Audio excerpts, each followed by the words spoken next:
Yeah, I know. Every season we've got some jack-off claiming a slightly above-average shonen action show is peak anime, but it's kind of a slow season. There's a couple of new shows that I might talk about later, but I think I'm gonna wait until they finish. Luckily for me, these first 5 episodes of Jujutsu Kaisen Season 2 basically feel like a prequel movie, not to be confused with the actual prequel movie. And now that the show's on a brief hiatus, it's the perfect time to talk about it. Naruto, Bleach, One Piece. These were the big 3 for the longest time. Then Naruto turned into Boruto, Bleach got canned, and One Piece, well, that one actually kept going, but 4Kids stopped dubbing the show after like 100 episodes, so why bother? Luffy, it's good to see you, buddy. Bring it! Luffy! Mid-Hero Academia, Whack Clover, D-Tier Slayer. I'd throw Attack on Titan into the mix, but never really felt like a shonen to me, so let's just ignore it for now. Besides those, there was Jujutsu Kaisen, the odd one out. It sort of felt like the rest, but it did things a little differently. In most other shonen, the MC's goals are readily apparent from episode 1. You know, be the Hokage or the #1 hero, save a sister, or get with one. These are noble, if not just normal goals, for the most part. But then you had Jujutsu Kaisen, which was like, alright man, listen, it's over. I don't care what goals you think you had, you're gonna die. But you can at least die for something. What's the something? I don't know, you figure it out. Toodles. Season 1 was fresh and fun and kind of forgettable. Something about the show always felt off to me, like maybe there was an issue with the tone or the characters or something. I really just couldn't place my finger on it. I love the premise. The fights went hard, but if I had to put a number to the name, I'd say it was like a 7 out of 10, which, I mean, that's not bad by any stretch, but I felt like it should have been higher. For a while now, I've been asking myself, why didn't I love this show? I mean, I love Naruto, okay? My standards for these kinds of things, well, they aren't exactly high. But after I finished season 1, I sort of clocked out. I only remembered there was a movie I was supposed to watch after season 2's trailer dropped. And when season 2 finally did come out, I decided to watch that movie. And yeah, it was pretty good. Watching it had made me realize that I had mostly forgotten about what happened in season 1, so I rewatched that too. And again, it was pretty good. But I still felt like something was missing. I didn't have any regrets about watching it, but I hardly felt any investment in the series either. It was just a show I could watch while I ate lunch. I had no real expectations going into season 2. I didn't even realize it was set before season 1 and the movie. And not 5 minutes into the first episode, I understood something.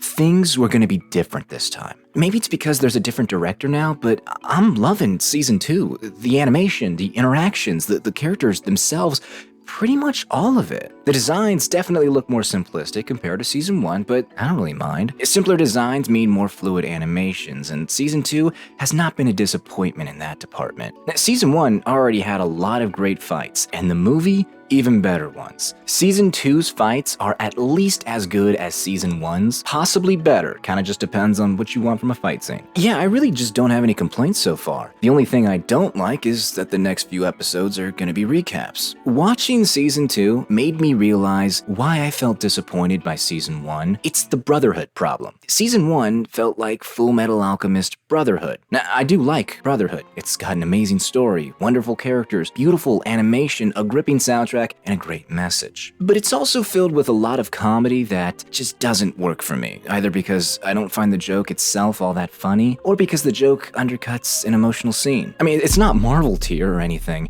that bad, but it is a sore spot I rediscover on every rewatch. Season 1 of JJK is kind of the same. I don't mind a couple of goofball main characters, but when most of the cast is very exaggerated, and there are so many reaction-style moments where the show is telling me that I'm supposed to be laughing instead of just actually making me laugh, that's when I start to check out. Aside from that, sometimes the show could look pretty and it repeated the same music tracks a little too often for my liking. Now, I know I'm cherry-picking, but, you know, whatever. The point is that none of these problems have shown up in season 2. I like the way it handles the comedy. I like how the characters feel more down to earth. I like how the show is okay with toning things down a little bit, letting us get a good feel for Gojo and Geto and Toji and all the rest. It's a mood, it's a vibe, it's just fun, without trying too hard, despite the fact that they clearly put a lot of effort into this show. Even the tone doesn't bother me anymore. It goes back and forth between lighthearted and heavy, but it just doesn't feel as jarring as before.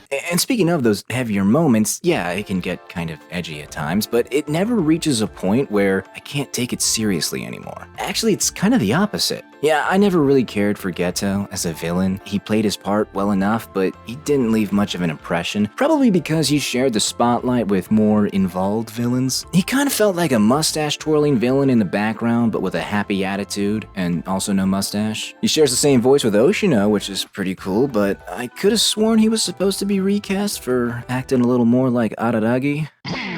Anyways, I've come around on Geto. All that extra screen time sold me the dream. Mappa really pulled it off this go-around. I guess Hell's Paradise was worth it.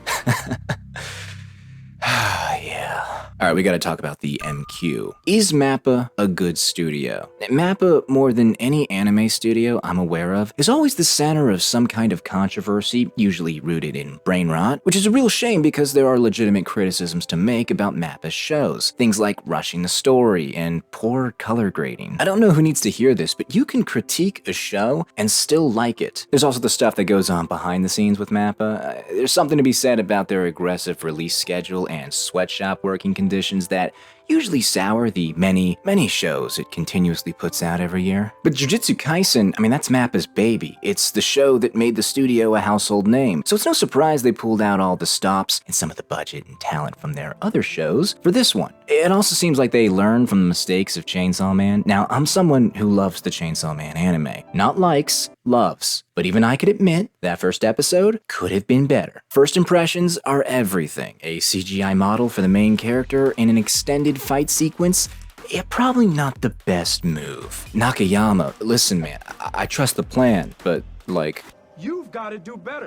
As long as Mappa keeps the same level of quality for the rest of the season, this will be their best anime. But apparently, that's a big ask. See, I'm already a little worried about it because of Zom 100, easily the best first episode I've seen in years, and it set my expectations straight into the stratosphere, which means I'm disappointed every week because we are never getting back to that level of quality. Honestly, I'm just excited for the rest of Season 2, and curious if the same problems I have from the previous season will show up once again. I'm also curious what you guys think. Did you like Season 1, and do you like Season 2? More or less, let me know down below, and until next time, Ave Maria, Deus Vult, and no spoilers please, anime only here.